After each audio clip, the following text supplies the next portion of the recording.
კითხვის უნარის დიაგნოსტიკური ტესტირება, დაწყებით კლასებში, მასწავლებლის გზამკვლევი. მოცემული გზამკვლევის შესახებ. თუ მოსწავლეთა კითხვის უნარების შეფასებას გეგმავთ, მოცემული გზამკვლევი დიდ დახმარებას გაგიწევთ დიაგნოსტიკური ტესტის მომზადებასა და ჩატარებაში.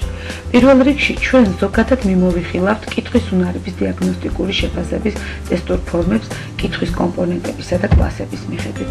შემდეგ ნანა და ელენე მასწავლებლები გვიჩვენებენ ტესტის ჩატარების საფეხურებს ორი საკლასო ოთახის მაგალითზე. ასევე გავიგებთ, როგორ იყენებენ ტესტირების შედეგებსა და დასკვნებს მასწავლებლები სწავლების მეთოდებისა და რესურსების შესარჩევად. რა არის კითხვის დიაგნოსტიკური ტესტი? კითხვის დიაგნოსტიკური ტესტი არის მოსწავლის კითხვის უნარების შემოწმების ინსტრუმენტი. დიაგნოსტიკური ტესტის ჩატარების შედეგად ვადგენთ მოსწავლის ძლიერ და სუსტ მხარეებს, მიღწევებს და საჭიროებებს. დიაგნოსტიკური ტესტირება უნდა ჩატარდეს სასწავლო პერიოდის დასაწყისში ან მისი მიმდინარეობის დროს. დიაგნოსტიკური ტესტირება არ არის შემაჯამებელი შეფასება. დიაგნოსტიკური ტესტის შედეგების გაანალიზება გვეხმარება სასწავლო პროცესის მომდევნო ეტაპის დაგეგმვაში, მეთოდების დავალებების და სასწავლო რესურსების სწორად შერჩევაში. რომელ უნარებს ვამოწმებთ დიაგნოსტიკური ტესტირებით? დიაგნოსტიკური ტესტებით კითხვისა და წერის ბევრი კომპონენტის შემოწმებაა შესაძლებელი. ჩვენი გზამკვლევი შემდეგი უნარების დიაგნოსტირებას შეეხება: ფონოლოგიური უნარჩვევები, ანბანის ცოდნა, გამართული კითხვა, ლექსიკური მარაგი, მხატვრული და საინფორმაციო ტექსტების გაგება გააზრება. მოცემული ცხრილი შეიცავს ინფორმაციას კითხვის უნარის დიაგნოსტიკური ტესტების შესახებ კლასებისა და კომპონენტების მიხედვით. მაგალითად, მეორე კლასში საჭიროა 4 დიაგნოსტიკური ტესტის ჩატარება. ესენია: ასობგერების ცოდნის ტესტი, სიტყვების წაკითხვის ტესტი, ტექსტის წაკითხვისა და ლექსიკური მარაგის ტესტი.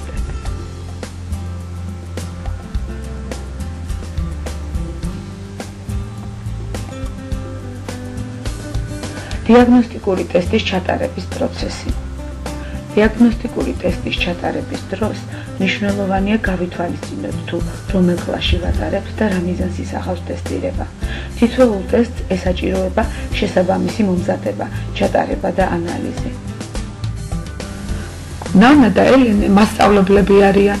მათ განსხვავებული კლასები აქვთ, ნანას პირველი, ხოლო ელენეს მესამე.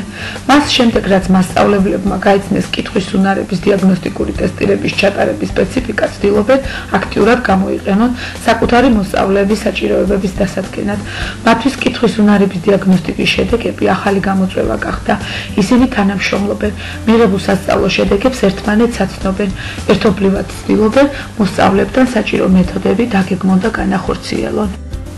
თავაზობთ კითხვის უნარების დიაგნოსტიკური ტესტირების კონკრეტულ მაგალითებს პირველ კლასში.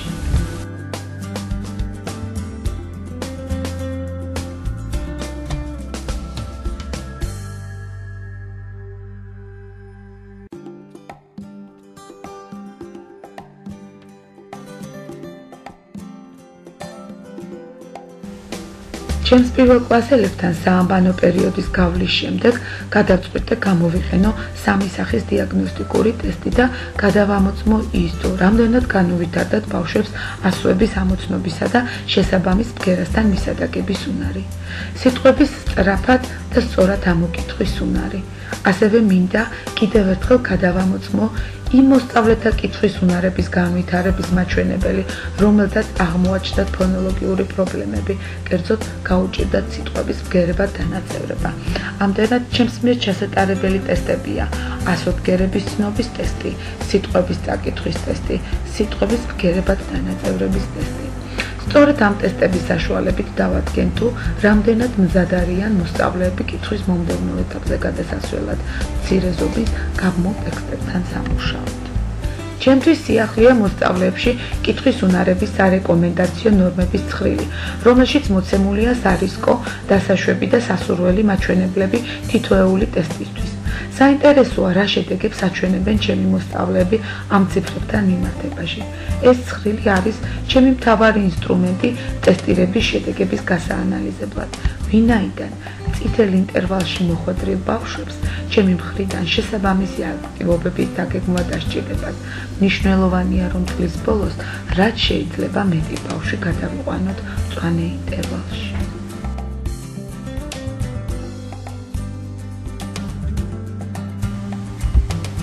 სიტყვის ბგერებად დანაწევრების ტესტი.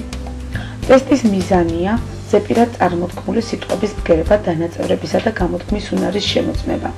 პირველი ტესტირება ფონოლოგიური უნარჩვევების განვითარების შემოწმების მიზნით უკვე ჩავატარე წინა საამბანო პერიოდის ბოლოს ყველა მოსწავლესთან. შემდეგ პირველი სემესტრის ბოლოს ახლა მხოლოდ იმ მოსწავლეებთან ვიმუშავებთ ამ ტესტებზე, ვისთანაც პრობლემები გამოიკვეთა სიტყვების ბგერებად დაშლისა და ბგერების სიტყვებად გაერთიანების მიმართულებით. ამჯერად ჩვენი მიზანია კვანცესთან ზეპირად წარმოთქმული სიტყვების ბგერებად დანაწევრებისა და გამოთქმის უნარის შემოწმება. ეს ფონოლოგიური უნარჩვევების ფლობის ერთ-ერთი მნიშვნელოვანი ინდიკატორია. ტესტირება მოსწავლესთან ინდივიდუალურად ტარდება, გრძელდება 60 წამი.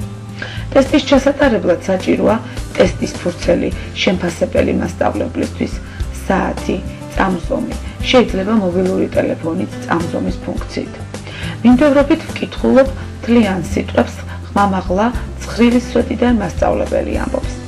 ამავე სვეტში ვერტიკალურ ხაზებს ჩამოვუსვამ სიტყვაში იმ ასობგერებს შორის, რომლებსაც მოსწავლე დანაწევრებისას გამიჩნევს. მაგალითად, სიტყვად ცული, ც, უ, ლ, ი. ერთი წუთის გასვლის შემდეგ მოსწავლის მიერ წარმოთქმულ ბოლო მარცვალთან ტესტის ფორმაზე ვსვამ მართკუთხა ფრჩხილს. თუ მოსწავლე დანაწევრების გარეშე გამოთქვას თლიან სიტყვას, შემოვხაზავ ამ სიტყვას. თუ მოსწავლე არ გამოთქვამს რომელიმე ბგერას, შემოვხაზავ ამ ბგერას. თუ მოსწავლე გადააკეთებს ერთ ან რამდენიმე ბგერას, ან შეცვლის სიტყვას, წერ გამოთქმულ ვარიანტს შენიშვნების სვეტში. ტესტირების დასრულების შემდეგ მოსწავლეს მადლობას ვუხდი, ვიყენებ შექებას. მოსწავლეს თითო სწორად გამოთქმული ბგერისთვის თითო ქულა ენიჭება. შემდეგ შევკრიბავ ქულებს და ჯამს ჩავწერ ცხრილის ქვედა ადგილზე. საამბანო პერიოდის გავლის შემდეგ ერთხელ კიდევ ვატარებ ამბანის ტესტს. ჩემი მიზანია მოსწავლეებთან არეული თანმიმდევრობით მოცემული ასოების იდენტიფიცირებისა და შესაბამის ბგერასთან მისადაგების უნარის შემოწმება. ეს სიტყვების დეკოდირების უნარის მნიშვნელოვანი საყრდენია. დიაგნოსტიკური ტესტირება შეიძლება ჩატარდეს რამდენჯერმე სასწავლო წლის განმავლობაში. ზოგიერთი მოსწავლისთვის საჭიროების ამებს შესაძლებელია ტესტის ჩატარება მეორე კლასის დასაწყისში. ტესტირება ისევ ინდივიდუალურია, ახლავს მოსწავლის ფურცელი, გრძელდება 60 წამი. ტესტის ჩასატარებლად საჭიროა მასწავლებლის ფურცელი ან რვეული მონიშნვებისთვის, მოსწავლის ფურცელი, საათი ან წამზომი. მოსწავლე იწყებს ასოების ამოკითხვას. ვინიშნავ მხოლოდ შეცდომით წარმოთქმულ ასობგერებს დახრილი ხაზის გადასმით.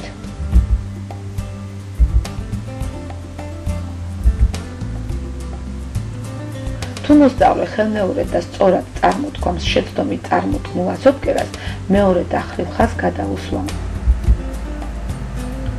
ეს თვითშესწორებას ნიშნავს და შეცდომად არ ითვლება. 60 წამის გასვლის შემდეგ გავაჩერებთ მოსწავლეს და ბოლოს წარმოთქმული ასოს შემდეგ დასვამ ფიგურულ ფრჩხილს. ტესტის ადმინისტრირების დასრულების შემდეგ ვითვლის სწორად დასახელებული ასობგერების საერთო რაოდენობას და წერ ცხრილის ქვემოთ.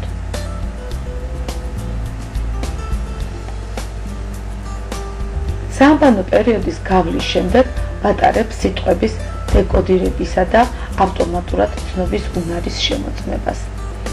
კითხვის დროს სწორი და სწრაფი დეკოდირების, ასოებისა და ასოთა კომბინაციების გადავლის უნარი გამართული კითხვის მნიშვნელოვანი საყრდენია. დიაგნოსტიკური ტესტირება შეიძლება ჩატარდეს რამდენჯერმე სასწავლო წლის განმავლობაში. ზოგიერთი მოსწავლისთვის საჭიროების ამებს შესაძლებელია ტესტის ჩატარება დაწყებით საფეხურის ზედა კლასებშიც. მოსწავლესთან სრულდება ინდივიდუალურად. ახლავს მოსწავლის ფურცელი, გრძელდება 60 წამს.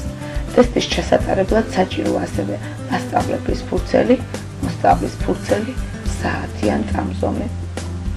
მოსწავლე იწყებს სიტყვების ამოკითხას. მე მოვინიშნავ მხოლოდ შეცდომით წაკითხულ სიტყვებს, მათზე დახრილი ხაზის გადასმით, მაგალითად, ნემსი.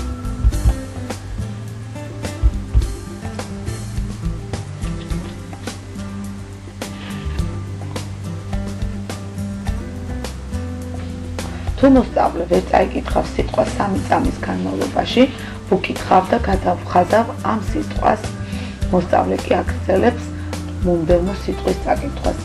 თუ მოსწავლე ფონემებად, გერებად ან მარცვლებად კითხულობს და შემდეგ ვერ აერთიანებს, ან არასწორად აერთიანებს, ეს შეცდომად ითვლება. თუ მოსწავლე ხელმეორედან სწორად წაიკითხავს შეცდომით წაკითხულ სიტყვას, მეორე დახრილ ხაზს გადაუსვამ. ეს თვითშესწორებას ნიშნავს და შეცდომად არ ითვლება. 60 წამის გასვლის შემდეგ, ბოლოს გამოთქმული სიტყვის შემდეგ, სვამ ფიგურულ ჭრილს. დიაგნოსტიკური ტესტირებისთვის ვირჩევ ერთ კვირას. ამ კვირაულში ყოველი დღის საგაკვეთილო პერიოდის შემდეგ ტესტზე ინდივიდუალურად ვამუშავებ 4-5 მოსწავლეს. ტესტირების ჩატარების შემდეგ მთავარი ფაზა მონაცემთა აღრიცხვა და მიღებული შედეგების ანალიზია. მონაცემებს თავს ვუყრით ცხრილში, რაც უფრო ნათლად წარმოადგენს მოსწავლეთა შედეგებს და აძლევს მათი შედარების საშუალებას. დახმარებას მიწევს გამოვიტანო დასკვნები თუ რომელია მათი ძლიერი მხარეები, კითხვის რომელ კომპონენტში აქვს პრობლემა და რა ესაჭიროებათ სარეკომენდაციო ნორმების მწვანე მაჩვენებლებამდე მისაყვანად. მაგალითად, წარმოგიდგენთ 2 მოსწავლის შედეგების აღრიცხვის ნიმუშს. ანას საამბანო პერიოდამდეც ჰქონდა ფონოლოგიური პრობლემები.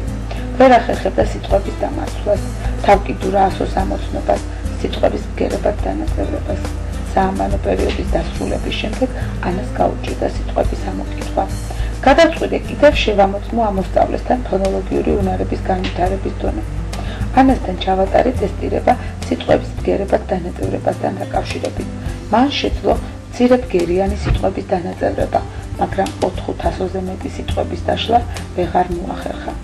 ამან განაპირობა ისევ დაბალი მაჩვენებლები ამ ტესტში. ანას შედარებით უკეთესი მონაცემები აქვს ამბანის სიმბოლოების დამახსოვრების მიმართულებით.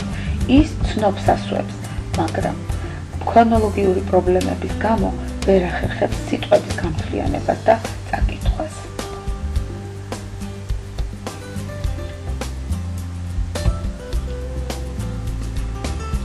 დავითთან განსხვავებული მდგომარეობა.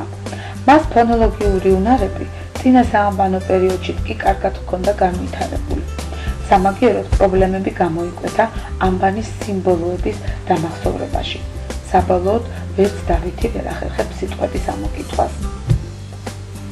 დიაგნოსტიკური ტესტირება საყრდენია, რაც მეხმარება მოსწავლეთა განმავითარებელი შეფასების ფორმირებაში, მათი საჭიროებების გამოკვეთაში, სასწავლო პროცესის მონიტორინგში. საბოლოოდ ვცდილობ მშობლებამდეც მივიტანო ინფორმაცია მიღებული შედეგების შესახებ. მივაწოდო რეკომენდაცია იმ აქტივობებზე, რომლებიც შესაძლებელია სახლშიც გაკეთდეს. ჩვენი თანამშრომლობით მოსწავლეებს კითხვის სამიზნე უნარები კიდევ უფრო განუვითარდებათ და კითხვა მათთვის საყვარელი რუტინული საქმეა.